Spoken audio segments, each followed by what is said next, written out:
கூட்டணியில பாஜக இருந்தா தோத்துருவோம்னு சொன்னவங்கலாம் இன்னைக்கு பாஜக கூட கூட்டணி வைக்க தவம் கிடக்குறாங்கன்னு பரபரப்பு பேட்டி கொடுத்திருக்காரு பாஜக தலைவர் அண்ணாமலை.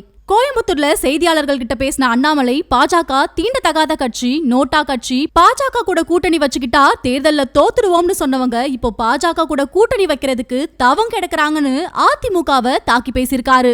அது மட்டும் இல்லாம இந்த மாதிரி ஒரு சூழ்நிலை ஏற்பட்டதுக்கு பாஜக தொண்டர்கள் தான் காரணம், அதுக்காக பெருமைப்படுறேன்னு சொல்லிருக்காரு. தொடர்ந்து பேசினவரு, இன்னைக்கு பாஜக இல்லனா தமிழக அரசியலே இல்ல. நான் எந்த கட்சியையும் எந்த கட்சி தலைவரையும் சிறுமைப்படுத்தி பேசினதில்ல. தேசிய ஜனநாயக கூட்டணியில முதல்வர் வேட்பாளர் குறித்து பேச வேண்டிய நேரத்துல பேசுவோம்னு சொல்லிருக்காரு.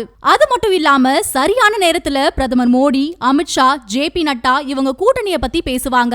தேசிய ஜனநாயக கூட்டணி பலமா இருக்கு. இந்த கூட்டணியில இருக்கவங்க நம்மள நம்பிதான் பயணம் பண்றாங்க. இக்கட்டான சூழ்நிலையில வந்த டிடிவி தினகரனை எப்படி அப்படியே விட்டுட முடியும்? தினகரனுக்கு எப்பவுமே பாஜக நன்றியோட இருக்கும். மேலும் தேசிய கட்சி அரசியல்ல கடைசி வரை இருப்போம், எந்த கூட்டணியையும் பாதியிலே விட்டுட மாட்டோம்னு சொல்லிருக்காரு.